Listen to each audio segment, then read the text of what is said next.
Given we are currently in lockdown here in the UK, it's becoming a little bit tricky to get hold of watches to cover on this channel. I've had a couple on order for weeks now and they're still yet to turn up. That's understandable given the circumstances, however, it leaves me in a bit of a pickle. Therefore, I thought I'd use this opportunity to show you something slightly different. Today, we're going behind the lens to show you how we prepare our content before it hits your YouTube feed. Here's a quick look at our processes, our setup, and how you can keep us going.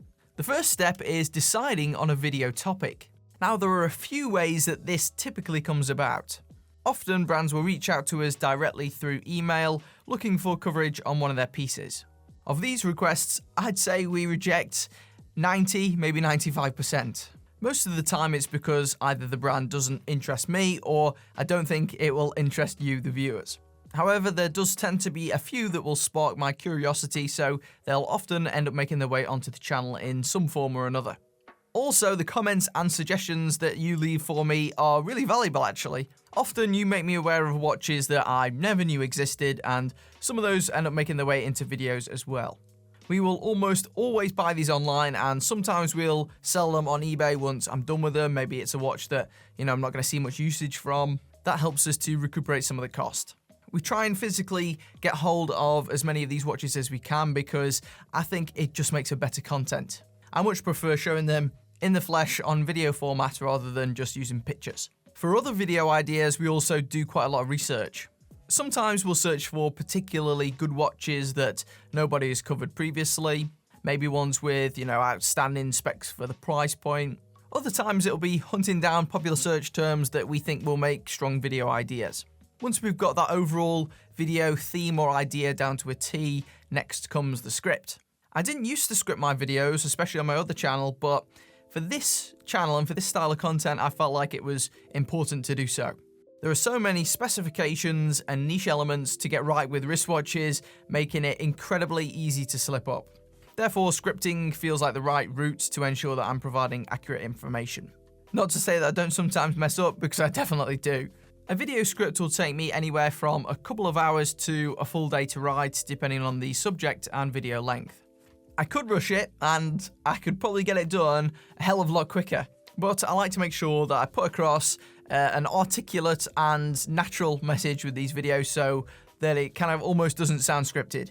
I don't want these videos to sound boring and robotic. I'll then send the finished script over to my partner Phoebe. We've been working together for a while now, and she's brilliant. She deals with all the website, blog side of things. She'll take the script and make some tweaks to it to make it read better in article format. She'll then usually get some additional product shots for use on our blog posts to make them more engaging. We do this just to give you the option of consuming the content in a different way if you didn't want to watch a video or couldn't, which may be useful for something like public transport we are thinking, or maybe you just prefer the written format anyway. I'll then head here into the filming room to get some A-roll footage. I've spent the last 18 months in particular investing as much as I can into this to improve the video and audio quality. This includes a better microphone and camera lens, as well as this heavy acoustic blanketing, which I typically spent a load of money on right before the virus hit.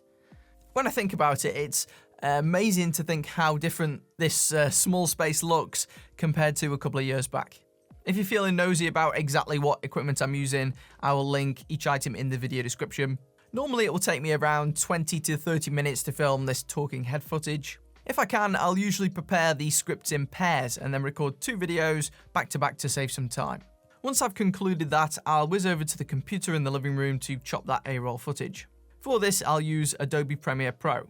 This step takes maybe an hour or 2 for this, depending on the video length and how bored I get. Then comes the B-roll footage. This is the clips, usually of the watch, that play whilst I'm talking. Without a doubt, this is the most time-consuming part. I'll typically work from a list of shots that I'm looking to include in the video and plow through them. Normally, I'll film slightly more than I need to give myself a bit of flexibility during the editing process. I like to get a large variety of shots, so it's probably between 1 to 4 hours of time spent for a simple 5 to 15 minutes video. Just on the B-roll, it's crazy, right? When completed, I take that footage and begin the part that I definitely need to improve at, the editing. One day, hopefully I can get a proper professional to do this. I'll spend the next few hours selecting, dropping and cutting appropriate B-roll into place, concluding with a bit of light audio tuning and color grading.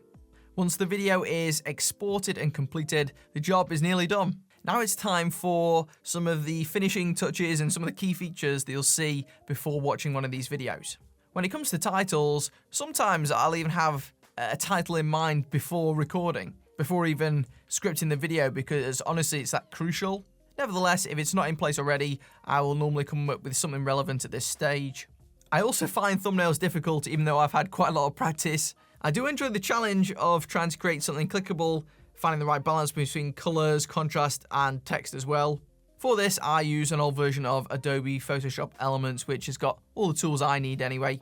This normally takes between about 20 minutes to sometimes, if I'm really tinkering with it, maybe 2 hours. Because if you don't get that thumbnail right, especially if you don't get the title right as well, no one's going to click on any of the videos.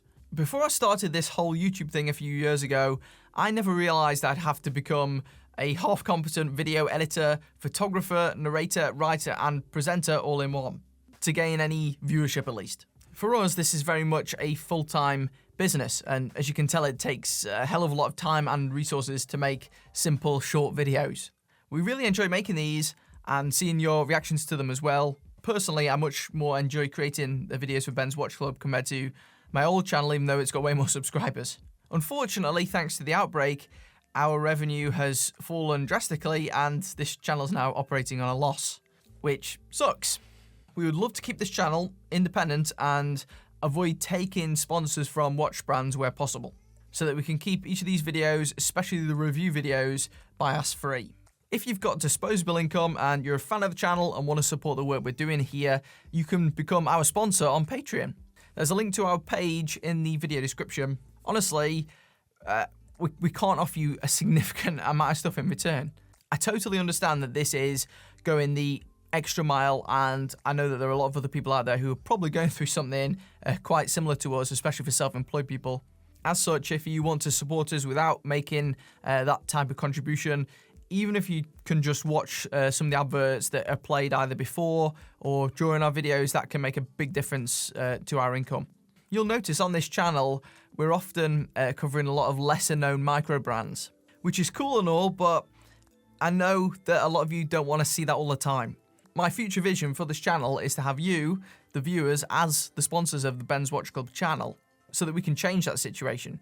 I'd love the ability to review more great watches like the ones that loads of you are suggesting in the comments. The watches that are from some of those larger brands, not necessarily more expensive watches, but even some of these larger budget brands. The ones that I know you guys care about and you want to see my thoughts on, but I just have no means to get hold of them. I think we're onto a good thing here, and I think from the response that these videos seem to be getting that you think that as well.